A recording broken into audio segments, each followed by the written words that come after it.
Hello and welcome back to the channel, and welcome to another glorious day in the Scottish Highlands. As you can see by this pretty funky get-up, I'm out here mountain biking. This is probably pretty much mountain biking mecca in the UK, Fort William, and yeah, making the most of it. So I do look stupid, I am aware. You can tell me that in the comments if you wish, but don't worry, I will be the first to admit it. This is not the most, well, it just looks a bit silly, doesn't it, really? Even neon shorts look. Anyway, yeah, we're here to review one of my all-time favourite beers, just ever. It's from Black Isle, again, like the few I reviewed on the live earlier in the week, and this time it's their blonde. So let me get rid of this helmet and we'll crack into it. Oh, I am sweating, I have to say. Oh, it's warm, it's warm, it's warm. But fortunately, it's so hot, it means the midges aren't out. These glasses I know are not the most flattering, but mountain biking prescription glasses are a bit of a tricky issue. So here it is, a can of Black Isle Blonde organic unfiltered lager. My shadow's all in that. Let me take it over here. There you go, have a look at it. Out up against the mountain. I can do a better job than that, I'm sure. There we go. So straight ahead, Ben Nevis. Through those trees is kind of the Nevis Range downhill area. I'm out in the kind of lower trails of the forest. This bit's not actually a trail. I've kind of snuck off into one of the logging roads to do this so I don't get interrupted, hopefully. But yeah, this is one of my all-time favourite beers. It's called a blonde, but it's a lager. I've described it a few times in the past as just being like a really good lager with a bit of a Belgian influence, but not really. I don't know where I got that from, whether that's something I made up myself because I tried it many years ago, or whether that is how they used to describe it but not anymore. I know what, I can read all of this on the can today because I know what this tastes like. I've drank loads of it while I've been here already. I've drank loads of it in the past, but there's no real nod to the Belgian style in the descriptions for it. But yeah, obviously I can't pour this out today because I'm not going to bring a glass out here. If I have a crash, that's going to hurt. So this is going to be my first out the can review, but I know how good this is, so it really doesn't matter. Again, look at this can for you.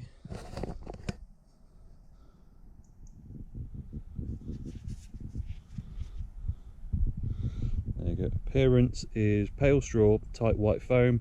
Flavour is biscuit, herbal and crisp, and the aroma is grassy and mineral. Ingredients are just water, malted barley, hops and yeast. And how fresh is this?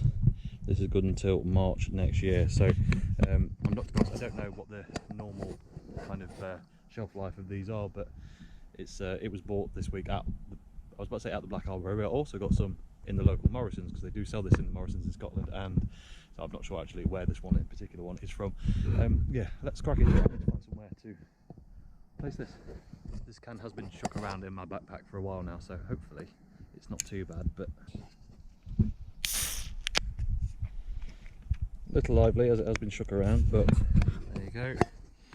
I mean, not a lot to see, it's just a can of beer, but hey. Aroma wise, I don't know how much aroma you can get off a can, but slightly sweet, good malt base, ever so slightly sweet floral vibe, but it smells like lager just with there's something extra in there. It's not going to be your run-of-the-mill lager situation. I hope that view behind me is alright and the sun's not killing it, but it is such a gorgeous view. That really is just, I know I'm not doing this as a review justice, but I wanted to share this beer with you, and in particular that view. So let's just get into it. Cheers. Oh, that was needed. That was needed. It's so warm. Right, not the beer. The beer, thankfully, has remained relatively cool. Feels cold to me. So I don't have an initial reaction to this just because I know how much I like it and how good it is, so there's no point in me kind of giving you that bit of insight, but let's do a quick top to bottom taste test. Initially you get the carbonation and it's actually a touch bitter on the front of the tongue.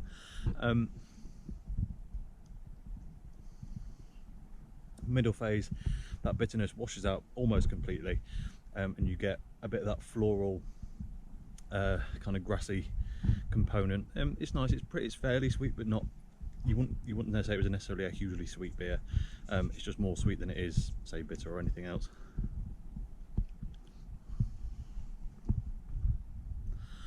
On the swallow, you get a bit more of an explosion. We get the hops coming through, more grassy and floral notes really, but they just change, they dance around a bit. And then that aftertaste, just get that crisp, almost kind of German style biscuity maltness. It's not quite as bready maybe as some of the kind of traditional German stuff, but it's yeah, it really is up there.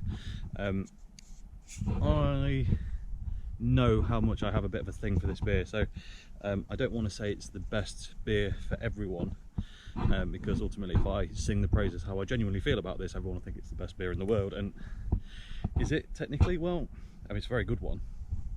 It's a very, very good one. Is it the best? That seems unlikely, but I really love it. I really do. Such an easy drinker on a hot day like today. I'm gonna have to swap hands because despite this only being a GoPro, I've actually got arm ache. There you go. That shows you how unfit and how unsuited to Scottish mountain life I really am. But yeah, this is absolutely cracking.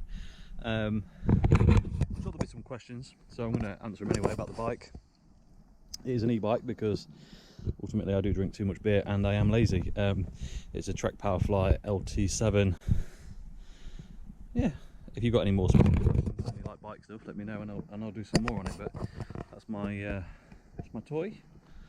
I enjoy very much, mainly because I have to put less effort in, and then I get to enjoy views on views.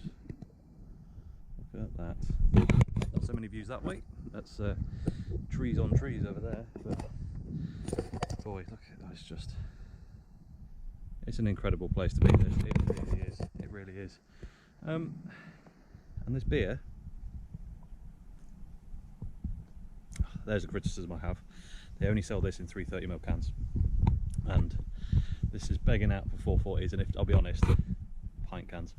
It's not the cheapest, but it's not ridiculously expensive either. It tends to be if you want to order it and you can't get it from, like, you know, if you're not local to their brewery shop, or they don't have it in your Morrison's if you're not in Scotland, it can get a bit pricey with postage. But I think they're only, actually I don't think they're not that expensive. I think they're only £1 something a can in Morrison's, but that soon becomes double that. In past experience, maybe they've altered the price now on the website, I'm not sure. I'll hit something in the screen now if I work out what's happened on the pricing, because I know they used to be a bit pricier, so I'll let you know how much it is per can now, somewhere below. And yeah, other than that, it's just a beautiful beer, that is. It really is. I'm aware this is only the second actual beer review non-live that I've done since I've been in Scotland, and I'm afraid to say I think it's going to be the last one as well. There was a lot of tourists around, a lot of people staying in apartments nearby, so all the kind of places I was hoping would be quiet with nice views to be able to do reviews weren't, which is a bit problematic. So that's why I decided to come out here to do this one. But I'm going home tomorrow, not tomorrow when this is released because I'll probably already be there, but tomorrow from now. So that'll be it. But I did buy all the beer to review, which means it's coming home with me. So for the next, well, not every beer review for the next while, but very regularly we'll have some interesting Scottish beers on the channel that I've not seen, tried, or even heard of before. So on that note, another look around, because let's face it, this is just a glorious place. And yeah, we'll probably leave it there. So I hope you've all enjoyed the brief glimpse into my time in Scotland, because I mean, we looked out hard on the weather. I say looked out, we'd actually preferred it a bit cooler because the dogs don't really deal with the heat that well, so we've not done as much with them as I would have liked. But considering what the weather can be like up here, I think we've done all right, don't you? So I think we'll call it a day. As always, thank you very much for watching. If you enjoyed this video, please like it if you haven't already. Subscribe if you will be so kind, and I'll catch you next time. Cheers.